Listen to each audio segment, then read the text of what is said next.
শুভ সকাল বন্ধুরা, আশা করি সকলে ভালো আছো। আর সকাল সকাল ব্যালকনিতে চলে এসে খুব সুন্দর সুন্দর ফুলগুলোকে দর্শন করে মন প্রাণ জুড়িয়ে যায়। তো চলো বাইরের ওয়েদারটা দেখো, রে বাপ রে বাপ।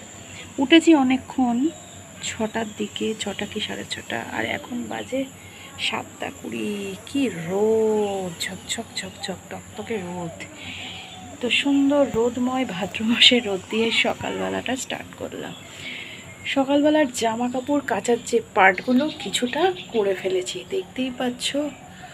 তো এই কাজটা আগেই রাখলে আমার মনে হয় অন্য একটা কাজ আগেই যায়। চলো এবার ঘরের দিকে যাওয়া যাক। তো বন্ধুরা, কালকে রবিবারের পর আজকে হচ্ছে সোমবার। আজকে নিশ্চয়ই অনেকে ঘুমো ঘুমো করছো, আমারও আগে আগে ঘুম ভেঙে গেছে আজকে। কিন্তু বাইরে এত গরম আর সকাল সকাল এত রোদের তাপ। আর যেহেতু এটা সেকেন্ড ফ্লোর, দোতলার ঘর, তো সেই জন্য একদম প্রচণ্ড পরিমাণে তাপ দেয়। তো এই যে বিছনাটা একদম পরিষ্কার পরিচ্ছন্ন করে রেখেছি, দেখতেই পাচ্ছ। অ্যাকচুয়ালি বিছনার চাদরটা পাল্টালাম। তো চলো ধীরে ধীরে এবার রান্নাঘরে যাওয়া যাক। রান্নাঘরের একটা কাজ আছে, বলো তো কি? বাসন মাজার কাজটা করে নিয়েছি। চলো। ঘড়ির কাঁটায় বাজে 7:30, আর রান্নাঘরের বাসন বলতে কালকে রাত্রিবেলায় সব মেজে ঘষে একদম পুরো পরিষ্কার। এই কাজটা রাত্রিবেলা যেহেতু আগাম করে রাখা হয়েছে, সেই জন্য মাথায় মনে হচ্ছে একটা এক্সট্রা যে টেনশানটা চলে গেছে। গ্যাসও পরিষ্কার করা হয়ে গেছে। এবার যেটা যেতে হবে, রাস্তায় একটু জল আনতে হবে। এটা তো খাবার জল থাকেই, কিন্তু রান্না বান্নার তো একটু জল আনতেই হবে। জল প্রায় তলার দিকে হয়ে গেছে গো। চলো রাস্তায় যেতে হবে। বাপরে বাপ, চোখ মুখ পুড়ে গেল, ঝকঝকে রোদ কি।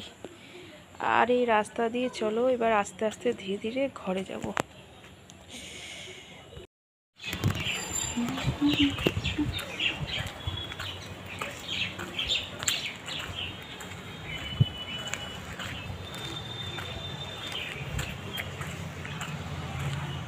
বাজার থেকে আসলাম, ঘড়ির কাঁটায় বাজে 11:40। তো কি করা যাবে, কলমির শাক নিয়ে আসলাম, অনেকদিন খাওয়া হয় না। তো কলমির শাক তো একদিনে পারবো না, এটা 2 দিনে কমপ্লিট করব রান্নাটা আর কি। আর এদিকে টুকিটাকি চানাচুর, চাউমিন, পেঁপেটা খাওয়া খুব দরকার, শরীরের পক্ষে উপকারী। আর একটু সোয়াবিন নিয়ে আসলাম, কারণ সবসময় তো বাজার যাওয়া সম্ভব হবে কি হবে না, একটু জিরে যা লাগে আর কি টুকিটাকি। আর একটা ইন্টারেস্টিং জিনিস, উচ্ছে টুচ্ছে নিয়ে এসেছি। আর একটা জিনিস হচ্ছে, দাঁড়াও দেখাচ্ছি। কালকে যখন গণেশ পুজোর মন্দিরে গেছিলাম, মানে মন্দির না, যেখানে মণ্ডপ হয়েছিল, আর একটু পনির নিয়ে আসলাম। আজকে সোমবার, তো সোমবার আর মঙ্গলবার, দেখা যায় 2 দিন থাকবে কি না। তো মনটা লাটু লাটু করছিল, বিশ্বাস করো। তো মিষ্টির দোকান থেকে এত সুন্দর, দেখো দেখতে কিন্তু বেশ, একদম লোকটা না পিওর বানায়, কোনো রকম ভেজাল থাকে না। তো রাম, লাড্ডুটা এতটাই সফট, ভেঙে গেল যা, তোমাদের সাথে দেখাতে দেখাতে ভেঙে গেল। আর একটু নিমকি নিয়ে আসলাম। তো এই হচ্ছে বাচ্চা মনোভাব। তো যাই হোক, বাজার টাজার শেয়ার করলাম। এবার বাজারগুলো গুছাবো, কি কি রান্না করব, রান্নাঘরে যখন যাব তখন আস্তে আস্তে রান্নাগুলো, রেসিপিগুলো শেয়ার করবো। ওকে, চলে আসলাম রান্নাঘরে, এখানে তো আসতেই হবে। তো যেটা রান্না করছি, কলমির শাক আগে কেটে নিয়েছি ছোটো ছোটো করে। আর এদিকে বাদাম দিয়েছি, শুকনো লঙ্কা ফোড়ন দিয়েছি।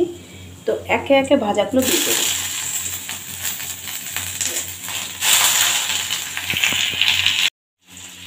তো আর একটা রান্নার জন্য আলু পটল পনিরের একটা রেসিপি। পনিরগুলো আগে ভালো করে ভেজে নিচ্ছি। কড়াইটা একটু পুড়ে গেছে, বুঝতেই পারছি। একটু স্পিডে রান্না হচ্ছে, আর কিছুই নয়। তো চলো, হয়ে গেছে ভাজাগুলো, এবার একে একে করে নামিয়ে নেব।